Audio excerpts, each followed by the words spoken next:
Hi hello నమస్తే. Welcome to Kirak news. నేను మీ కడారి శ్రీనివాస్. ఈరోజు మనం మాట్లాడుకునే అంశం విద్యా వ్యవస్థ గురించి. కొన్ని కమిటీలు, కొఠారి కమిషన్ అయితేనేమి, ఇంకా మిగతా కమిషన్లు అయితేనేమి ఏమి తేల్చాయి, బడ్జెట్లో ఏ విధంగా పెట్టాలనే విషయాన్ని మనం 10 నిమిషాలు ఈ వీడియోలో చర్చించుకుందాం. అయితే దేశంలో, మన రాష్ట్రంలో, గ్రామీణ ప్రాంతాల్లో విద్యా ప్రమాణాలు పూర్తిగా పడిపోతున్నాయి రోజు రోజుకి. ఎక్కువగా విద్యార్థులు చదువుకునే చదువును మధ్యలో ఆపేసి తమ సొంత పనులకు పూనుకుంటున్నారు. ప్రాథమిక పాఠశాల నుంచే పట్టణ పట్టణాల్లోనూ, అంటే మన చదువుకునే వ్యవస్థలోనూ సామర్థ్యాలు, అంటే గ్రామీణ ప్రాంతంలో చదువుకునే విద్యార్థులు చదువు సామర్థ్యాలు పడిపోతున్నాయి. ఇది దాదాపు 14 సంవత్సరాల నుంచి 18 సంవత్సరాల వరకు చదివే విద్యార్థులు, ముఖ్యంగా మనం మాట్లాడుకుంటే ప్రభుత్వ పాఠశాలల్లో 2వ తరగతి పుస్తకం ఏదైతే ఉంటుందో, ఇంటర్మీడియట్ చదివిన విద్యార్థులు కూడా 2వ తరగతి పుస్తకం చదవని అధ్వాన పరిస్థితి దాపురించింది. అంటే ఇది ఎవరి తప్పో, అది మన తప్ప, ప్రభుత్వం తప్ప, పాలకులు తప్ప, మనం ఒకసారి ఆలోచన చేసుకోవాలి. ఇక విద్యా వ్యవస్థను బలోపేతం చేయాల్సిన అవసరం ఈ సమయంలో ఎంతైనా ఉంది అని నివేదిక మనకు వచ్చింది. 2023-24 సర్వేను విడుదల చేసింది. అలాగే కొఠారి కమిషన్ విద్యా వ్యవస్థ బలోపేతానికి ఎలాంటి చర్యలు తీసుకోవాలో ఈ సర్వేలో తేల్చి చెప్పింది. ఇక ఆ విషయాలు ఏంటో మనం ఇప్పుడు ఈ సమగ్ర విశ్లేషణలో మనం పూర్తిగా తెలుసుకుందాం. అంటే దాదాపుగా 20 ఏళ్ల నుండి ప్రాథమిక ఉన్నత స్థాయి విద్యా ప్రమాణాలు నాసిరకంగా మారిపోయాయట. ప్రపంచంలో అనేక దేశాల్లో విద్యా ప్రమాణాలు అవి రోజుకి బలోపేతం చర్యలు తీసుకుంటున్న సందర్భంలో గత 10 ఏళ్లుగా మన భారతదేశంలో, మన రాష్ట్రంలో విద్యా ప్రమాణాలు, విద్యా వ్యవస్థ గాలి వదిలేసిన దాఖలాలు మనకు స్పష్టంగా కనిపిస్తున్నాయి. ఇటు మన భారతదేశంలో కేంద్ర రాష్ట్ర రెండు ఈ మధ్య ఒప్పందాలు లేక వైఫల్యంతో తెలంగాణ రాష్ట్రంలో రాష్ట్ర బడ్జెట్లో కనీసం 20% విద్యా వ్యవస్థకు బడ్జెట్ను కేటాయించని పరిస్థితి దాపురుస్తుంది. గతంలో కేంద్ర ప్రభుత్వం విద్యా వ్యవస్థపై బడ్జెట్ను 24 నుంచి 25% బడ్జెట్ను ప్రవేశపెట్టే విధానంలో కనీసం 10% కూడా విద్యా వ్యవస్థపై బడ్జెట్ను కేటాయించలేదు. అదే మన రాష్ట్ర ప్రభుత్వం విషయానికి వస్తే 20% బడ్జెట్ను కేటాయింపు చేపట్టాల్సిన సమయంలో అది కేటాయించలేదు. ఇక ఇదే విషయంపై అసలు నివేదిక సర్వే ప్రకారం 20 ఏళ్ల నుండి విద్యా ప్రమాణాలు నాసిరకంగా మారిపోయాయని, కనీసం డిగ్రీ చదివే విద్యార్థులు 2వ తరగతి పుస్తకం కూడా చదవని దీన పరిస్థితి ఈ దరిద్రం దాపురిస్తుంది అని, ఇది కేవలం 16 సంవత్సరాల నుంచి 18 సంవత్సరాలు ఉన్న వాళ్ళు ఈ పరిస్థితి ఎక్కువగా కనిపించిందని, ముఖ్యంగా గ్రామీణ ప్రాంత విద్యార్థుల్లో పూర్తిగా విద్యా ప్రమాణాలు లోపించాయని, దీనిపై ప్రభుత్వాలు కూడా ఎలాంటి చర్యలు తీసుకోలేదని కుండ బద్దలు కొట్టినట్టుగా ఆ నివేదిక తేల్చి చెప్పింది. అంటే పట్టణ సామర్థ్యం ఉన్న పూర్తిగా విద్యార్థులు దీనివల్ల దెబ్బతినిపోతున్నారు అని మనకు చెప్పకని తెలుస్తోంది. ఇక ప్రాథమిక ఉన్నత పాఠశాల సామర్థ్యాన్ని మనం ఒకసారి పరిశీలిస్తే, దూరదృష్టితో మనం ఒకసారి పరిశీలిస్తే, సగం మంది, అంటే 50% ప్రైవేట్ సెక్టార్లలో చదువుకుంటున్నారు, 50% మంది ప్రభుత్వ పాఠశాలల్లో విద్యను అభ్యర్థిస్తున్నారు. మన రాష్ట్రంలో దాదాపు 3 లక్షల మంది ప్రైవేటు పాఠశాలల్లో చదువుతున్నట్టుగా ఆసార్ సర్వే తేల్చి చెప్పింది. అలాగే ప్రైవేటు విద్యాశాఖపై ప్రభుత్వం ఎలాంటి నిర్ణయాలు తీసుకోదు కాబట్టి కేవలం దాని మీద బడ్జెట్ కూడా కేటాయించదు. కానీ ప్రభుత్వ పాఠశాలల్లో బడ్జెట్ కేటాయించిన మౌలిక ప్రాథమిక పాఠశాలలో కావలసిన అవసరాలకు సరిపడా బడ్జెట్ను కేటాయిస్తే ప్రభుత్వ పాఠశాలలు మళ్ళీ జీవం పోసుకుంటాయనేది సర్వే తేల్చి చెప్పింది.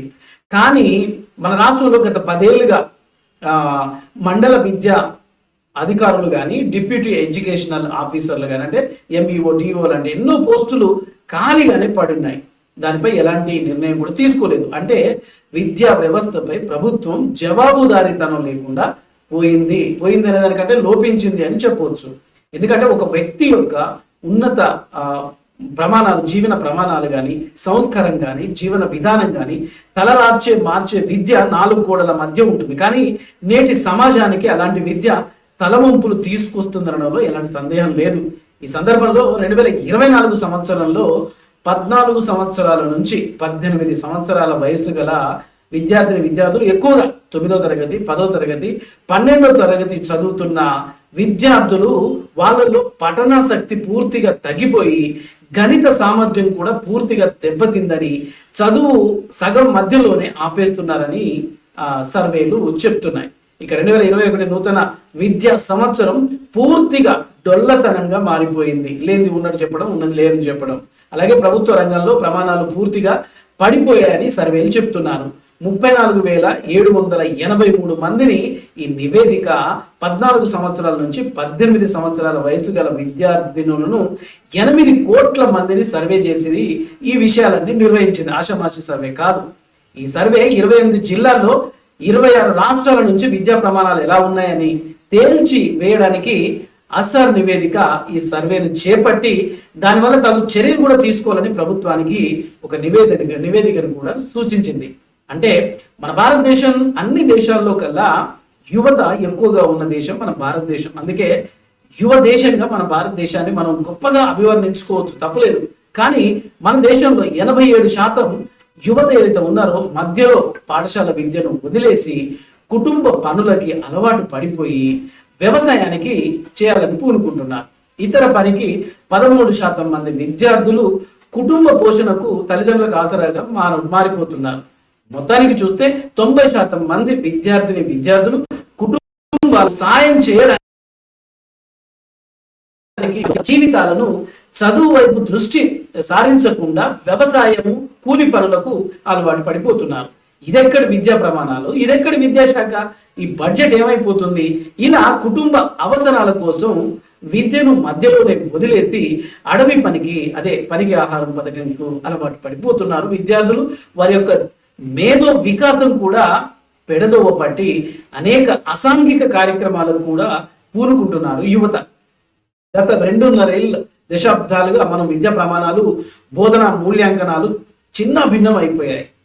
గత ప్రభుత్వాలు అసలు విద్యాశాఖను పట్టించుకోలేదు, అంటే పట్టించుకున్నా పెద్దగా దాని మీద నియంత్రణ లేకపోయింది. దీనికి ఉదాహరణగా మనం కొన్ని చెప్పుకోవచ్చు. గత కొన్నేళ్లుగా ఎంఈఓ, డిఈఓ పోస్టులు ఎన్నో విద్యాశాఖలో ఉన్న అధికారులు ఉద్యోగ భర్తీకి ప్రభుత్వాల ముందడుగు వేయలేదు.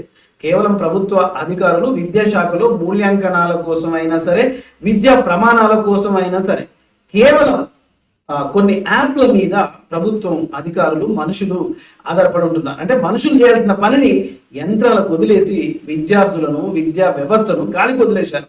ఇలా చెప్పుకుంటూ పోతే చాలా ఉన్నాయి.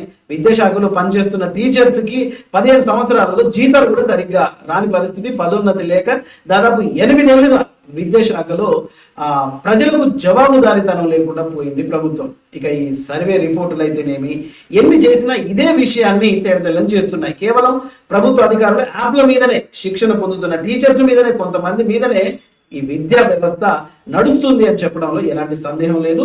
నేను చెప్పడం కాదు, సర్వేలు కూడా అదే చెప్తున్నాయి. ఇక తాజాగా కొఠారి కమిషన్ కూడా విద్యా వ్యవస్థపై బడ్జెట్ను కేంద్ర ప్రభుత్వం 10% కేటాయిస్తుంది, కానీ 26% కేంద్ర ప్రభుత్వం కేటాయించాలి.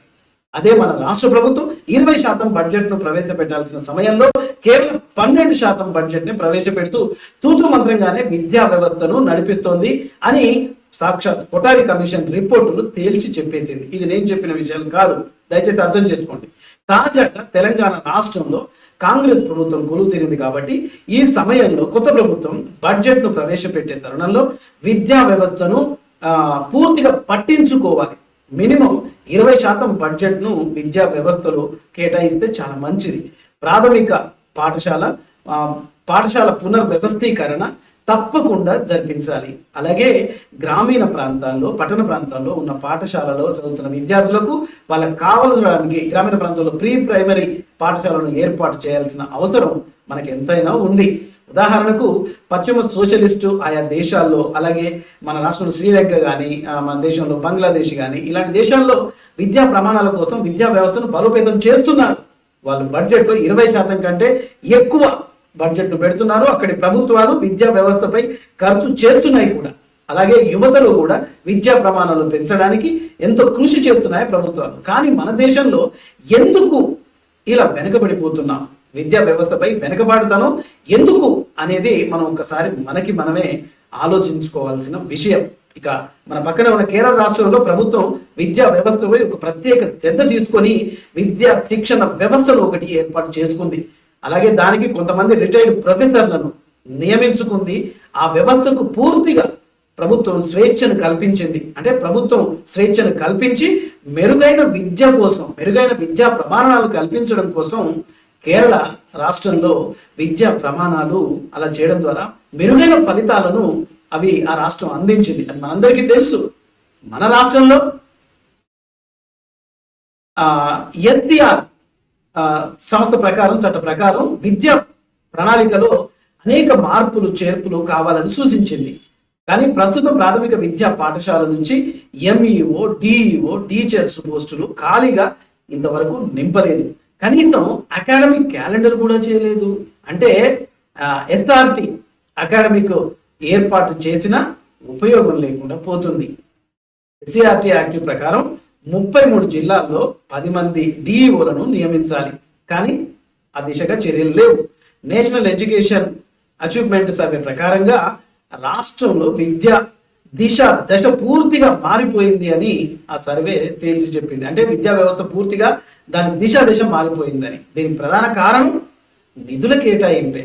నానాటికి నామం బొట్లు అన్నట్టుగా, ఏదో సామెత ఉన్నట్లుగా ఉపాధ్యాయ నియామకాలు కూడా ఇన్నేళ్లుగా ఒక్కసారి కూడా జరపలేదు గత ప్రభుత్వం. అంటే విద్యా వ్యవస్థను ఎంత దిగజారి చేసేయిందో మనం అందరం అర్థం చేసుకోవాలి. ఇక కొత్త ప్రభుత్వం ఇలాంటి సమస్యలన్నిటిపై దృష్టి సారించాలి.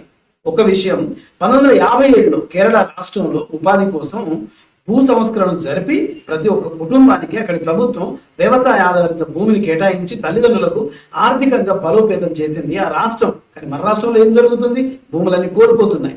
మన రాష్ట్రం పూర్తిగా కుటుంబాల ఉపాధి హామీ పథకం కూడా పని చేయకుండా ఆ విధంగా దళారీ వ్యవస్థను ఒకటి ఏర్పాటు అయిపోయి కుటుంబ వ్యవస్థ చిన్న భిన్నం అయిపోతుంది. దీనిపై ఎవరు మాట్లాడరు, ఎవరు నోరు మెదపరు, ఎవరు కూడా ప్రశ్నించరు. మన దేశంలో దాదాపు 62 నుంచి 70% మంది బాలబాలికలు, చాలా మంది అమ్మాయిలు చదువు మధ్యలోనూ ఆపేసి వాళ్ళు డ్రాప్ అవుట్ అవుతున్నారు. ఇక అలా కావడానికి ప్రధాన కారణం కుటుంబాల్లో ఆర్థిక స్వేచ్ఛ లేకపోవడం. దీని ద్వారా 10వ తరగతి ఇంటర్ అయిపోగానే ఆడపిల్లలకు పెళ్లిళ్ళు చేస్తూ బాధ్యతలు కూడా తీర్చుకుంటున్నారు ఆయా తల్లిదండ్రులు. ఏం చేస్తారు మరి? ప్రభుత్వం ఎన్ని ఉచిత విద్య గురుకులాలు, పాఠశాలలు, నవోదయ పాఠశాలలు తీసుకువచ్చినా, బడ్జెట్ ఎంత పెట్టినా విద్యా వ్యవస్థకు కనీస గౌరవ బడ్జెట్ను ప్రవేశపెట్టకపోవడం, ఇవన్నీ వ్యర్థమైపోతున్నాయి. దయచేసి ఈ ప్రభుత్వాలు అర్థం చేసుకోవాలి. చివరిగా మన కొత్త ప్రభుత్వం ఇలాంటివన్నీ గుర్తించి ప్రాథమిక విద్య, ఉన్నత స్థాయి యూనివర్సిటీల దాకా విద్యా వ్యవస్థను బలోపేతం చేయడానికి ఎస్సీఆర్టీ యాక్ట్ను బలోపేతం చేసి విద్యా నాణ్యతకు ప్రమాణాలను పాటించి సరైన దిశగా పాటించాలి. విద్యా వ్యవస్థలో జరిగే ముఖ్యంగా లోపాలను నియంత్రణ చేస్తూ అవి పనిచేసే విధంగా పర్యవేక్షకుల సంఖ్యను పెంచుతూ విద్యా వ్యవస్థలో ప్రాథమిక దశ నుంచే ఉన్నత ప్రాథమిక మౌలిక అంశాలపై కూడా దృష్టి సారించి విద్యా వ్యవస్థను బలోపేతం చేయాల్సిన అవసరం ఎంతైనా ఉంది. ఈ తరుణంలో ఎంతైనా విద్యా ప్రమాణాలు దెబ్బతింటే మానవ మనుగడ ప్రశ్నార్థకంగా మారుతుంది. ఇప్పటికైనా సరే సీఎం రేవంత్ రెడ్డి గారు దయచేసి ప్రభుత్వం ఆలోచించి విద్యా వ్యవస్థపై ఒక గౌరవప్రదమైన బడ్జెట్ను ప్రవేశపెట్టాలని పలువురు విద్యావేత్తలు, సామాజిక బాధ్యత కలిగిన వ్యక్తులు సూచిస్తున్నారు. మొత్తానికి తెలంగాణ రాష్ట్రం మరొకసారి విద్యా ప్రమాణాలు పెంచాలి అంటే తెలంగాణ రాష్ట్రంలో బడ్జెట్ను ఈసారి ప్రవేశపెట్టే బడ్జెట్లో గౌరవప్రదమైన అంటే 20% బడ్జెట్ను విద్యా వ్యవస్థకు కేటాయించి విద్యా వ్యవస్థను కాపాడుకుందాం. మన దేశం ఉపాధి హామీ రంగాల్లో ఆర్థిక ప్రగతిని సాధించే రకంగా విద్యా ప్రమాణాలను పెంచుదాం. ఇది మనం చేయాల్సిన తక్షణ కర్తవ్యం. ఈ వీడియో కనుక నచ్చితే లైక్ చేయండి, షేర్ చేయండి, సబ్స్క్రైబ్ చేయండి, నాకు సపోర్ట్ చేయండి. మీ విలువైన కామెంట్స్ను కూడా దయచేసి కామెంట్ రూపంలో తెలియజేయండి. ఇదే మరొక అంశంతో మళ్ళీ కలుసుకుందాం. చూస్తూనే ఉండండి కిరాక్ న్యూస్. నిజం నిక్కచ్చిగానే చెప్తాను. Thank you very much.